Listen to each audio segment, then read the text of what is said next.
My craziest experience as a cinematographer thus far has been working on Dorian's movie called The Ghost. Dorian was the director. I was cinematographer. EJ was the assistant director, and a couple extra hands were on set for special effects. Special effects was like Val, and my cousin Eddie was there just for extra help, and just like I think it was like 6 or 7 people on set.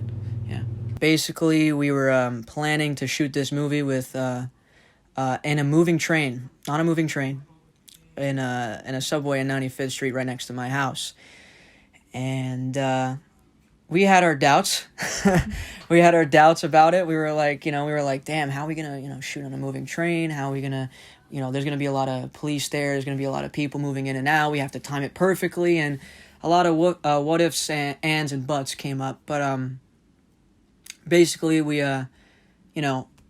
when I'm with Dorian and we somehow always try to figure out a way. Like, we'll figure out a way to do it. And if anything, we'll freestyle it and we'll just throw ideas out. So we go to the subway, and at first I remember setting up. I was starting to feel a little bit nervous because we had to talk to this MTA guy. And he was like, kind of was hesitant about us jumping over the turnstiles, obviously. There was a scene where we had to shoot them jumping over a turnstile. And we had to ask the MTA guy if we could do it, and he was very hesitant about it, but he said, yeah, it's all good, we could jump.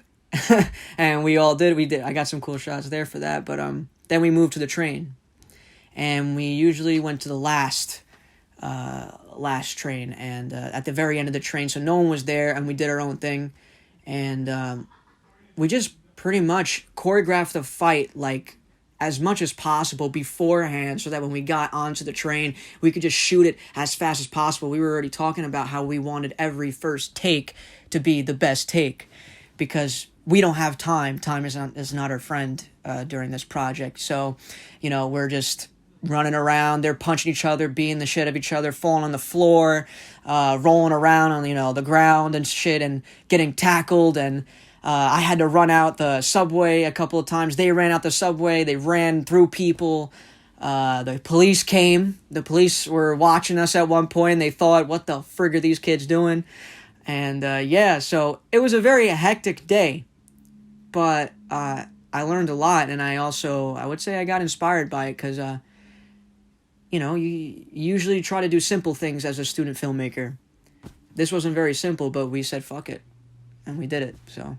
Oh, yeah, it was my first time shooting on a train. Yeah, we're doing a movie like something like that, yeah, for sure. How was that experience for you? Oh, it was awesome. It reminded me of how I, growing up a little bit, how we used to shoot films off the flip, not really having a script or not really having any idea, but working together in that moment, you just say, fuck, like, you just feel it. You kind of just get the feeling, all right, I get what he wants, and I get what kind of movie this is, and we'll shoot it that way, and that's it. Yeah.